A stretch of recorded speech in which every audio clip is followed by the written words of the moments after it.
Okay. Oh, she's right. The ring really is annoying AF. Oh no, everything's gonna come crashing down.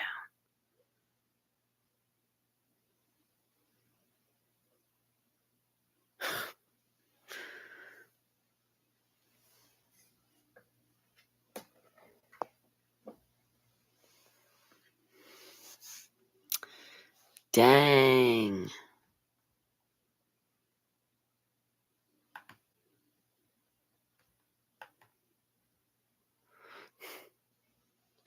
I'm really having a hard time right now, and this is pretty frustrating.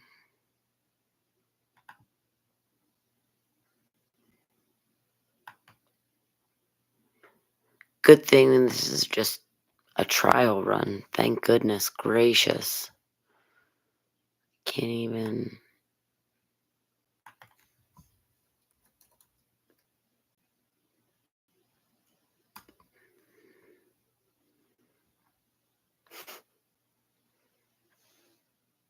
I'm not muted. Camera is on. Okay. So what's happening?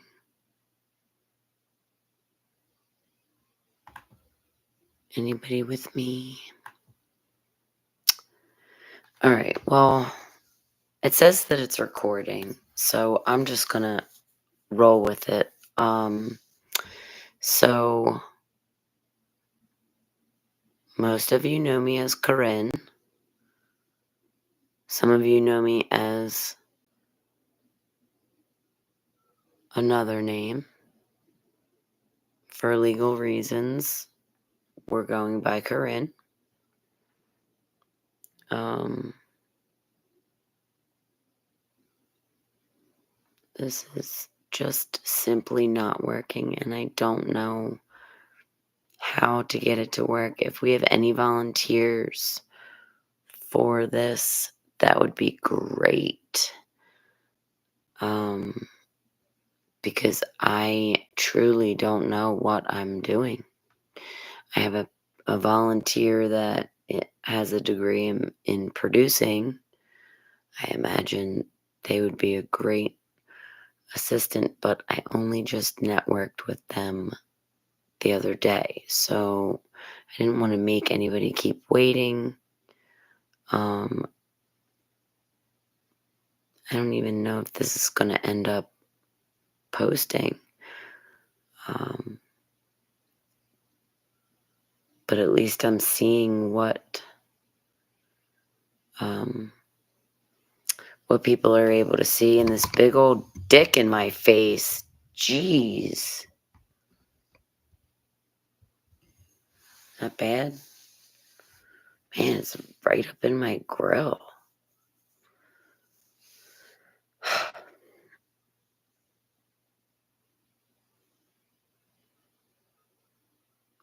Oh, someone thinks they see me now. That's good. So does that mean it's a different link? It's like every time I leave the screen to post the link in the Facebook page,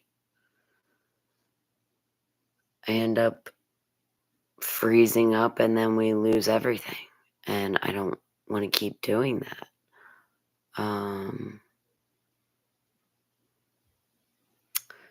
So yeah, all I was saying before was just that I've attempted to tell my story for a lot of years, and there've been so many times where I've restarted the beginning of the book to explain what my readers need to know about the story to be able to understand the story.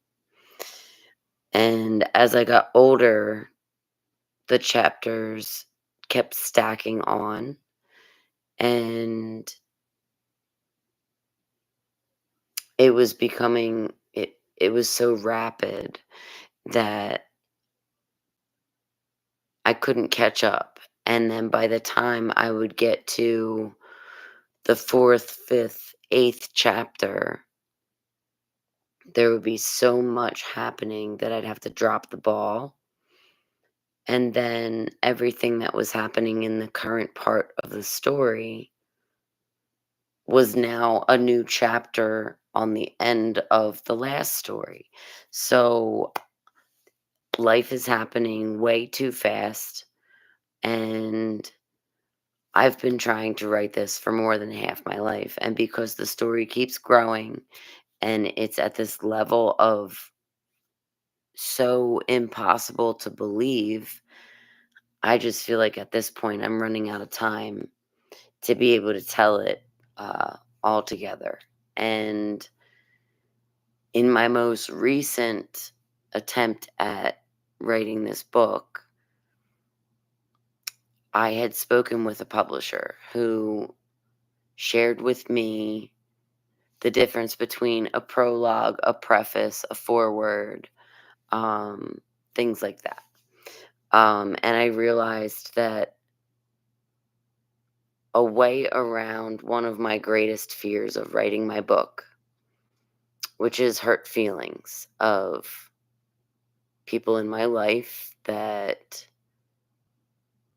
I guess I was expected to keep a secret for, or about, or for the peace of, or whatever the case might be. And so I spoke to the publisher in 2020.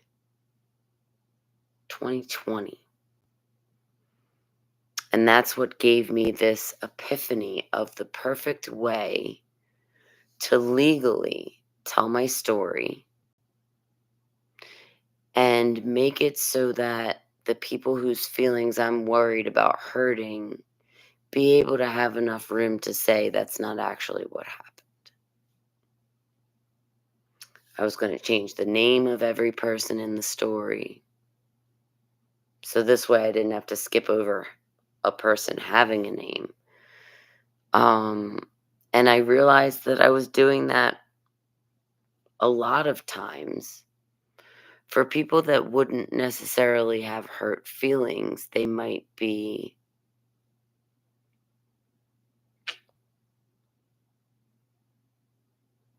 called out or whatever the case may be. Now, I am no saint. There will be times in my story that there are graphic details of things that have happened, things that I chose to do, and I will be completely honest with that. There will not be a chance for anybody to pop out of the woodwork and be like, "Oh, that was the chick that, I remember that bathroom in that bar," or whatever. Nobody's calling me out on anything. I'm not trying to run for president of anything. I'm not trying to claim that I am better than anyone. I'm not preaching from above. I'm teaching from below. Really. That should be like a shirt or something. Um I want there to be awareness for the things that can happen when a person does everything that a judgmental person will say. Well, why didn't they just do this? Why didn't she just leave? Why didn't she just get a job? The people look at homeless people look at people in unfortunate situations, and they're so quick to say, well, why didn't they just do this? This is easy enough. My story explains that. And I think that a lot of my adolescent choices affected my adult choices. And I think a lot of things that I didn't choose shaped a lot of my wrong choices as an adolescent, which affected my adulthood and my adult choices in a good and bad way. Um so my I can't specify. A wise man once told a bunch of us that whenever you're presenting something, whenever you're writing an essay or giving an assembly, a speech, or whatever. There's a simple format. And this person was a very to the point guy and always had expressions. Some of you might know who I'm talking about. And I'll never forget how he said it because it's how I teach my own child how to write their papers for school now that they're old enough to be writing papers and essays and things like that. So the simple format and the blunt to the point way of explaining it is tell them what you're going to tell them, and then tell them what you told them. And that could go for a persuasive essay, that can go for a novel, that can go for a speech at, an award ceremony. It could be anything. It applies to anything. So I guess that's where I would have to start with my prologue. Now that my prologue is no longer this way of creatively letting you know that you're reading this fictional novel that's written by a woman in her late 30s with a couple of kids, and she's sitting down and struggling with how to name the people that are main characters in her story. This is an internal struggle. This is the prologue. The conversation with the publisher that explained the loophole of how to do these things and not be re-victimized by certain characters in the story. And then I realized that, like I said, I'm worried about feelings of people that weren't so worried about mine in the moments that I have to speak about them.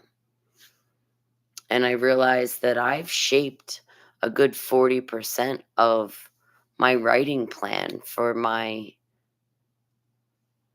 fictional novel, which is The Loophole. Gives them enough room to be able to say it was a lie. I cried when the publisher said that. When she said that there's a loophole, you can mark it as fiction, and then my immediate thought was, but then they can get away with saying, oh, she exaggerated that part of the story. And one of the things that was so important to me was that every single part of my story was authentic.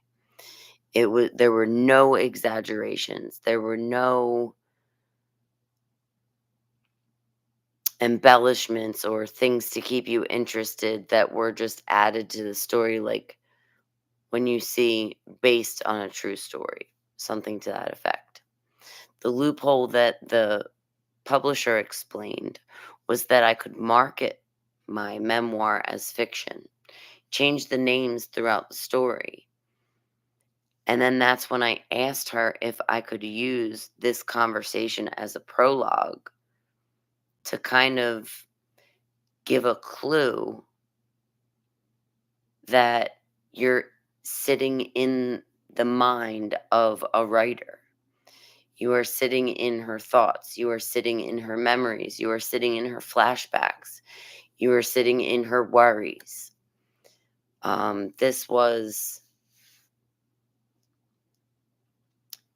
super important to me. And to be able to figure out this creative way of adding my current situation as a layer of the story as I go back in time to the beginning of time for me. Um, I'm afraid to toggle screens and open up my table of contents, which, by the way, is my favorite part of my book when I ever finish the manuscript. We're getting there. but might as well just tell the story. Um, but yeah, the prologue basically was the first nugget of a clue, a little Easter egg, if you will, for my readers to find out that not only is Corinne Callie, but I am Corinne. So that was my tell him what you're gonna tell him. I was letting my audience know that if they paid attention, this actually is not fiction, and I am Corinne. And I figure by the time I reach a certain amount of followers and viewers and people that support, by the time I even reach parts of the story that might make people not so happy about the fact that I'm fearlessly sharing, um, this took a lot of courage for me. Um, I've been somebody that's always worried about feelings.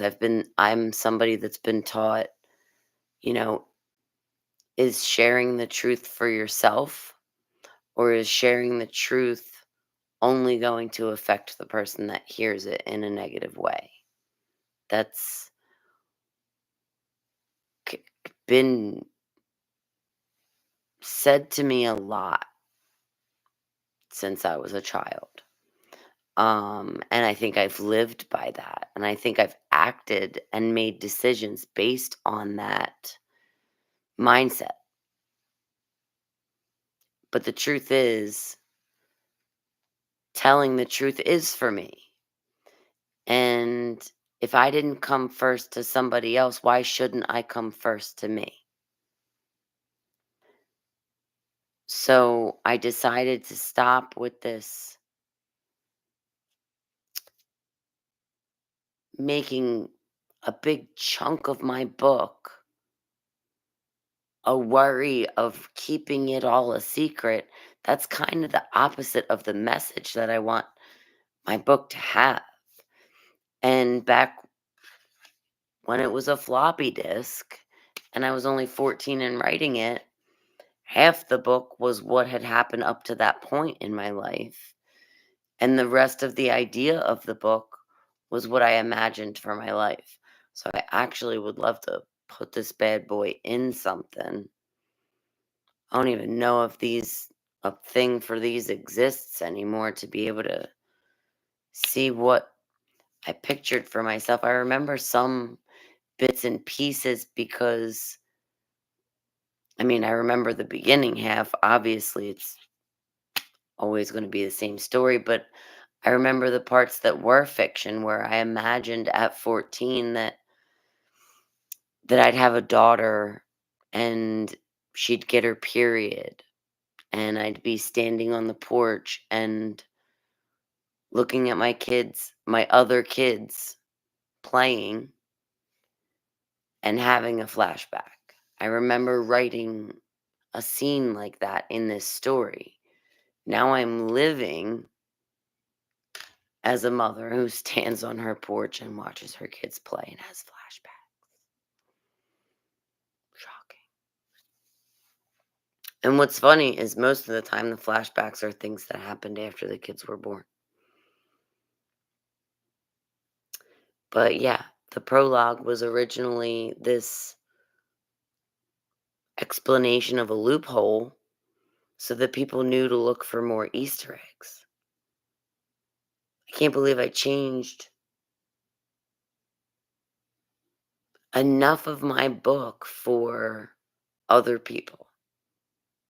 My story, my something that has been with me for more than half of my life now. Ugh, gross. Um, so the big dream of everything in the big picture of everything. It's not just to get out my story. It's to inspire people to keep going in situations that might sound a little similar. That's actually the meaning of this tattoo. That's why it's in typewriter font on my writing hand. It's got my little semicolon in there. For those of you who know, you know. But all of my semicolon tattoos represent a reason that I believe that I kept going when I think that most people wouldn't have, or I tried to not be here anymore. And that's represented a few times on my body. Um,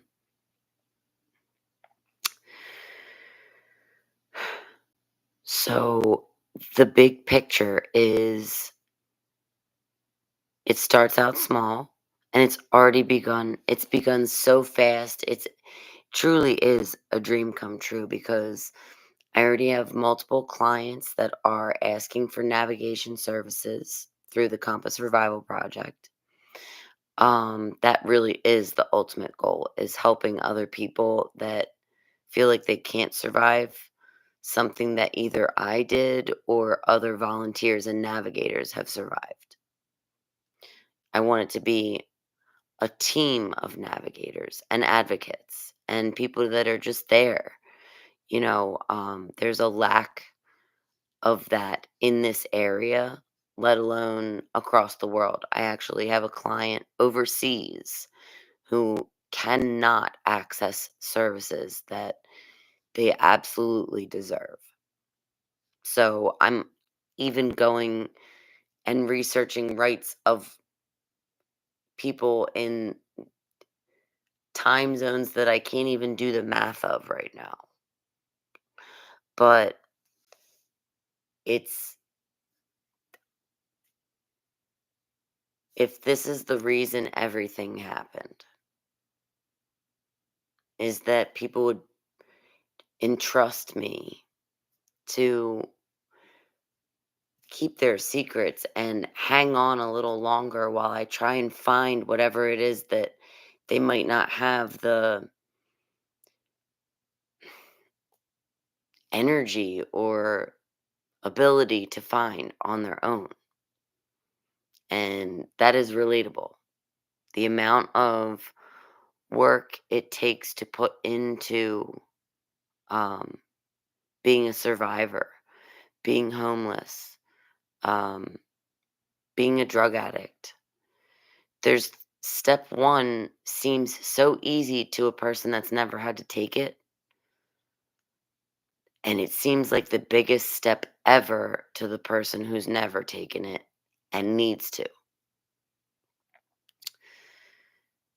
Um, that's why I think it's my job. At this point, a lot of my story is a matter of public record now. Um, and I just feel like at this point, I've been so honest and mortified by some of what I had to say and talk about and admit to. And it makes me so much less afraid to be ashamed of things that have taken place. They're not who I am. I make fun of myself a lot, like a lot. It's probably some sort of diagnosis, sure. But one of my best superpowers is making something so messed up funny for myself when it has to do with me. Excuse me, as a way to make sure I don't cry or break down. And while I know that that's okay and I encourage it for my clients, I'm used to not exposing that. and I need to stop doing that. Um, there's going to be other parts of this channel that are not necessarily my story, but are in information and education, as well as awareness and live streams of meetings, and seminars and things like that. So there's going to be a lot of things that are on this channel. The Smoldering Phoenix is only a piece of it. In the big picture, we hope to help with alternative recovery services for addiction and dependency. So that means people that don't resonate with some of the principles, rules, and restrictions of certain programs, but still have the desire to get better from their dependency. It might be a dependency on gambling. It might be a dependency on sex. It might be a dependency on drugs and alcohol. Dependency isn't necessarily a substance. And I haven't come across one client or one person that I've helped in all of my years that doesn't have a predisposition or a precursor to drug use or substance abuse or dependency. There is some sort of compromise that they're making, or self-medicating, or behaviors that allow them to be in control of something, which is maybe something they didn't have before. Each individual client has an individual case plan, so no one matches another. Um, the goal is to allow things like um, alternative um, dependency services. We're also going to have urgent response services. This means that in local precincts and emergency rooms, they'll have our information, and there will be someone that's local to be dispatched for things like police reports, kits that need to be done in the ER, things like that when people don't want to call family or don't have family to support them through that. We That's why we are accepting volunteers from any area in the world at this point, now that I have people reaching out from overseas. Um, and then we will also have a housing team. So once we reach a point of funding, and um, one of my expressions is that you can't defund volunteers. So if we have a board of volunteers, if we have a board of well, I guess a team of volunteers. Um, you can't defund volunteers. You can't defund the willing, the people that aren't being paid for it. And if we have enough people, no one singular person will be asked to handle a full caseload. So you might be able to volunteer 3 hours a week and just be available and on call if someone should unfortunately need your services at that time. Um, there's going to be a lot of moving parts to that organization. The first board meeting for that is August 7th. You'll be able to see information about that in our events on our Facebook page, for the location and everything like that. We will have registration for it for the safety of the volunteers, because this is survivor led and survivor ran. So, for protection for some of our volunteers that have final restraining orders, temporary restraining orders, and other restrictions for safety, we are asking that people register for that event when they'd like to come. If you don't come, it's not like it's an RSVP and there's going to be a plate that's wasted. It's just a matter of making sure no one is there that's not supposed to be there, or coming under false pretenses. Um, and the the final end game for me is to publish my book and allow that to be the way I earn my living so that I no longer need assistance, so that I can do everything on my own, provide my life for myself and my children, um, without needing, anything, be able to provide my own health insurance. That's a whole chapter on its own, how much it would cost to insure myself because of my health conditions. Um, but beyond that, any money that this raises, I want this to go towards survivors that are in situations that I was in up until this point.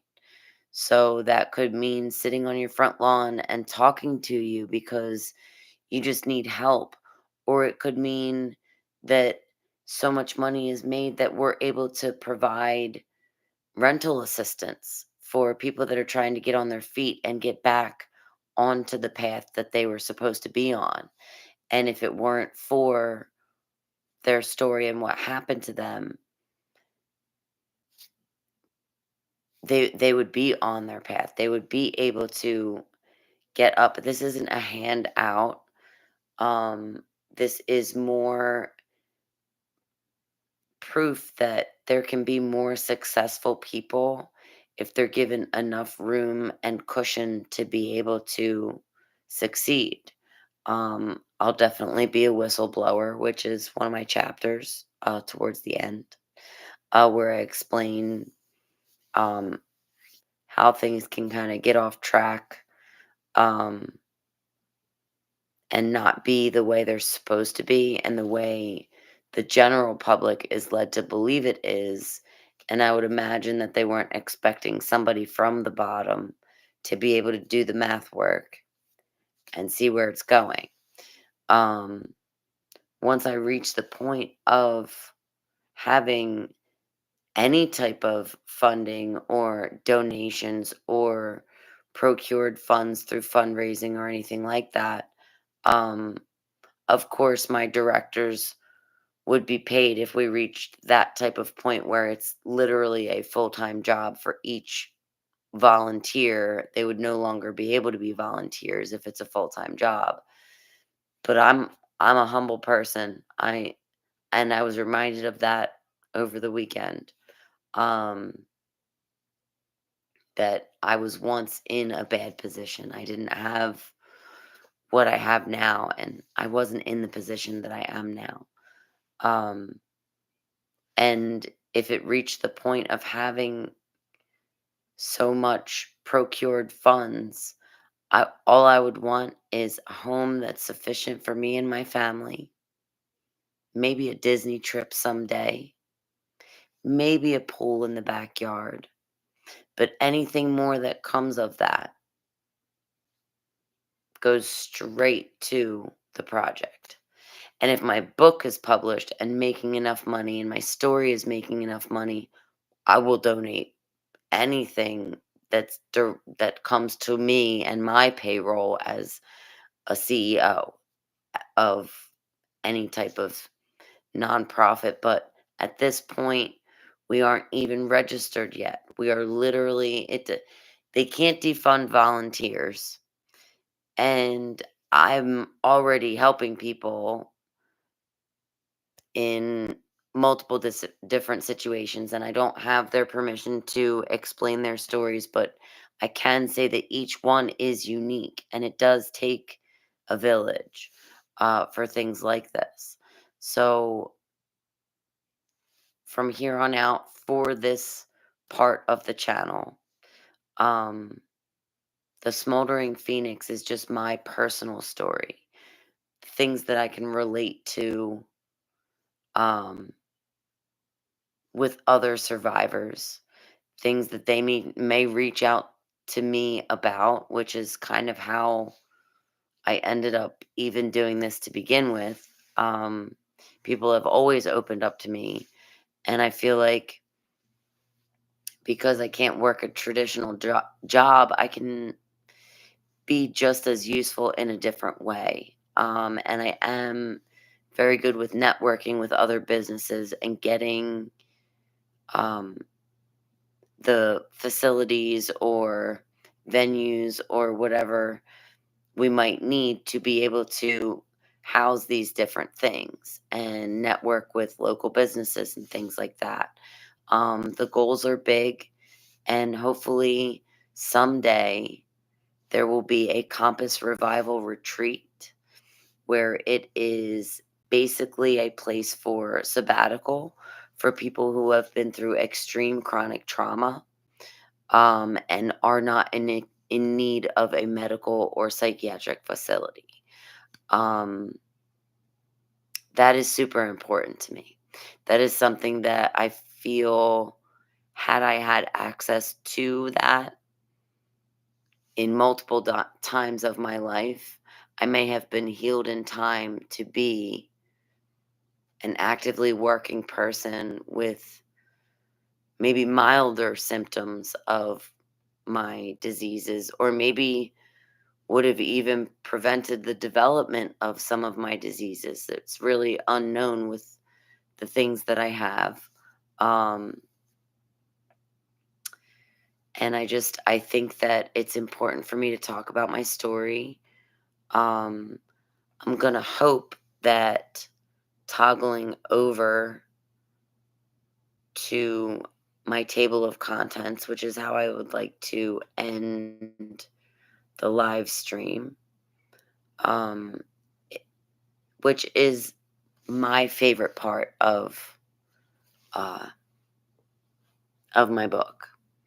Um, and to me, it's somewhat of a poem, and they have years. Each chapter has a name, and each one has a time frame. You'll notice that some overlap. You'll find out why.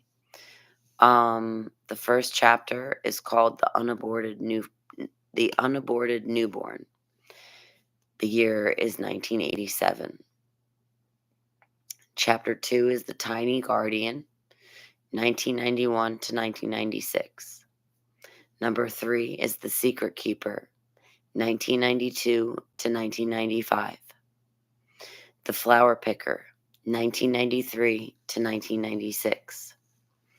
The Grown Child, 1996 to 2001. The Technical Virgin, 2001 to 2002.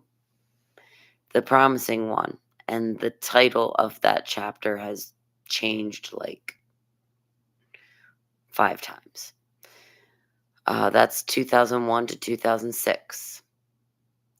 Chapter 8 is The Grief Warrior, 2006 to 2010. That's a rough one. The Prized Possession, 2011 to, and if I could put this emoji, I would. And you'll find out why.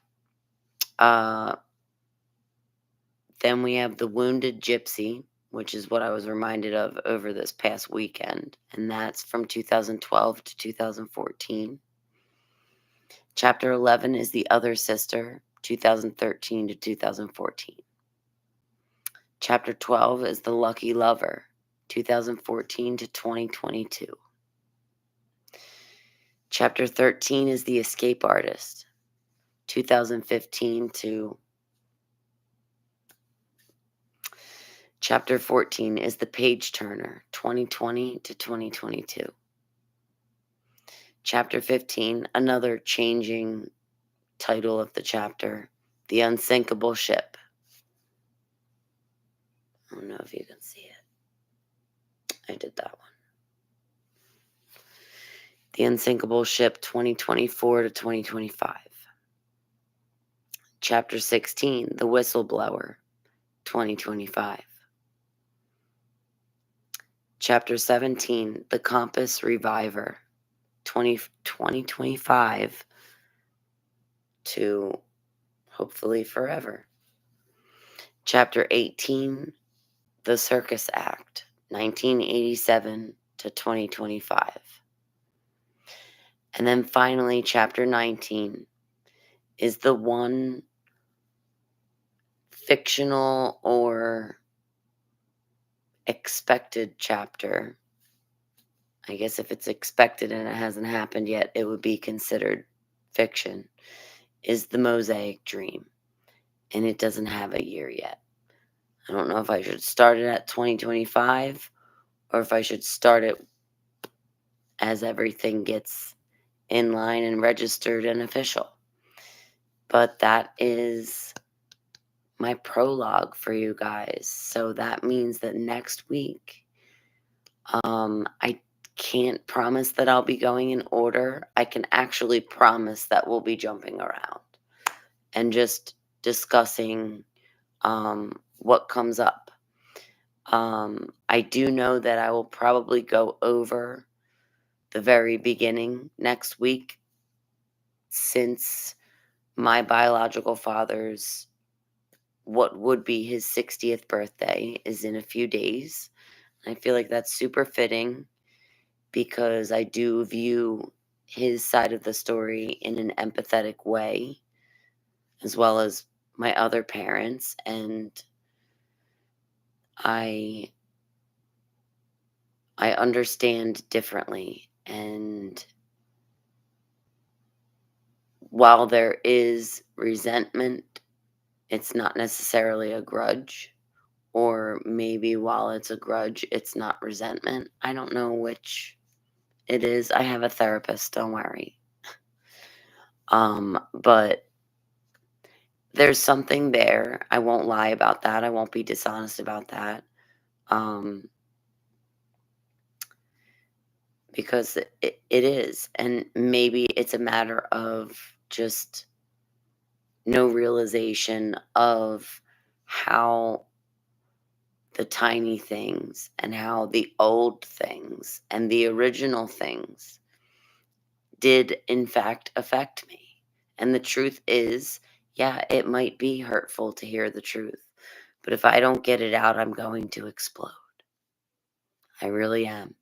And I feel like there are people that need to hear the story, that need to hear that there's somebody else like them, because me personally, I feel like there's nobody else in the world that has gone through this entire laundry list and can understand. I've never found somebody that can understand completely.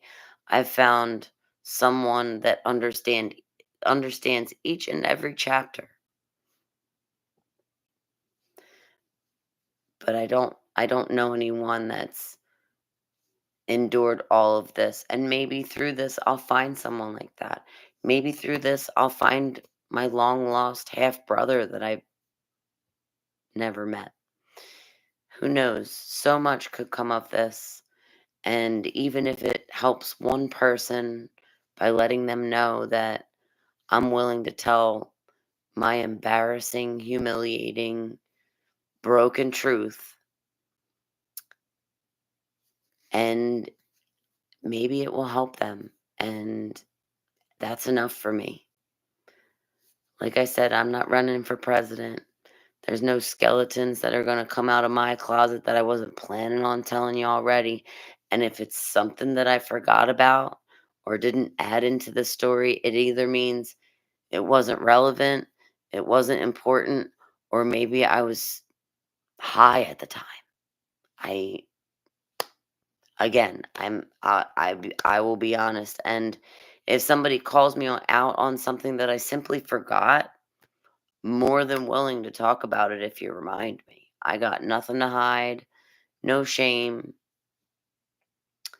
um, and I will admit when I'm talking about a memory, when I'm talking about what somebody told me the story was, and when I'm giving you my perception. Um, there's a lot of that mixed in with the story as well. Also hard to write. We'll get there. But that's it for now. I will see you guys next week, hopefully at 8:30 with the unaborted newborn. I hope you guys have a great night. Please reach out if you need any resources. We already have people on the team ready to go. If you know anyone that might need help with any of the things that I mentioned or are in the posts, please invite them to the page, like, subscribe. The more viewers we get, the more followers we get, the more we will be available to the people that need us. I appreciate your help. You guys are amazing. And I can't wait to tell you guys more. Um, Next week for the Smoldering Phoenix. We'll see you then. And possibly later this week, we might have a surprise guest that is a professional. We do have a volunteer legal advocate that is a lawyer for um, certain situations that pertain to these types of derailments. We also have professionals that deal with survivors of certain things. So we'll be getting into a lot of things, educating, making people aware, and being uncensored. And I'm pretty fucking funny. So buckle up. And if you can't handle really triggering truth bombs, this is definitely not the page for you. I am a walking trigger warning. That should probably be a name of one of the chapters, the trigger warning. Um, so yeah, um, thank you guys for tuning in. I hope that this wasn't terribly boring, and next week we will get into the nitty gritty. See you soon, and thanks for stopping by.